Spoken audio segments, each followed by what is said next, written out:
In Photoshop, you can create amazing bokeh overlays by yourself. Let me show you how in this amazing Photoshop tutorial. Hi, welcome back to my channel. I'm Jasdeep. In this Photoshop tutorial, I'm gonna show you how to create beautiful bokeh overlays from scratch. You're not gonna need anything or a separate photo. We're gonna use Photoshop filters to create these beautiful bokeh overlays. Let's just get right into it. You can follow along with any image that you like, or if you want to use this photo, then check out the link below in the description. The first step is to create a new layer. I'm gonna create a new layer by clicking on the new layer icon. Then just make sure that you have black and white as your foreground and background color. To make sure that you do, just click on the reset button, or you can just tap D on your keyboard for your default colors.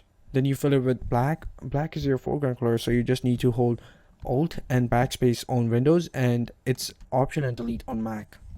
Once you fill your layer with black, just go and filter, noise, add noise. You're gonna get this noisy pattern. The amount will be vary depending on your width and height of your image, so just make sure that your preview looks really noisy. Then just press OK. Then you can go on blur, Gaussian blur, and blur it so it look like a noisy texture, like it look hairs. Again, the values will be vary depending on your image size you're working with. For me, 4.4 pixel works, and then I'll press OK. Then you can go to image adjustments, then threshold. Threshold will either make the pixels black or white. You can use the slider to control the white specks on the screen. These are the white specks which are going to become bokeh on the screen, so you can adjust them accordingly. For me, I don't want too much, but I don't want so few, so you have to kind of like fine-tune them to get the best numbers or the best place for you. I think somewhere here is fine, so then I'll press OK. Then you can go in filter, bright gallery, field blur. From here you have to adjust the light bokeh. You have to adjust the blur to increase the size of the bokeh, or you can maybe play. Now you can see there's no bokeh, so I have to play with the light range to get my bokehs back. I think somewhere I need to increase the size more, light range more. I don't want too much. I think here is fine. Then I'll press OK. So now I'll hold Ctrl and J to make a new copy of the background layer. Then I'll rename it to be organized. So this layer is gonna be our color. So I'll write color. Then this layer number 1 is going to be our bokeh. So I'll write bokeh there.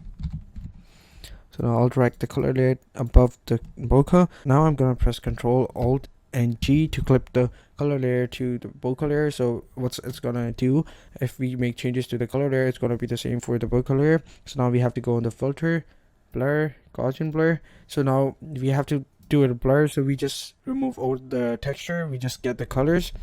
So 84, I think 84 works for me. So now we have to change the blending mode of color to color. Then we got our color here. Now we have to change the blending mode of bokeh to the screen.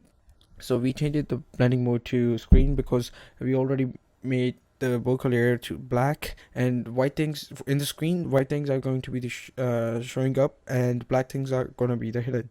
Now you can see we still have like white bokeh here, so we can fix it by going on image, adjustment, hue and saturation. From here you can just increase the saturation of bokeh. Just make sure you don't damage the color. Like if you go farther, you can see you're just damaging them if you don't want to do it. So just make sure that you can just click on preview before and after. I think somewhere here. Or you can also change the intensity of the bokeh, just going on image, then adjustment, levels. So you can see if I will take this slider to left, it's gonna intense more bokeh, and if I'm gonna take to the right, it's gonna take the intensity back. I think somewhere here is fine. Now I'm gonna put this bokeh more better place. I think here it's fine. There we go. Let me know what you think about this technique, and you can also leave a comment down below. If you enjoyed it, click on that like button. If you're new to my channel, don't forget to subscribe and click on that notification button so you don't miss any of my new Photoshop tutorial. And thank you so much for watching. I'll see you in the next video.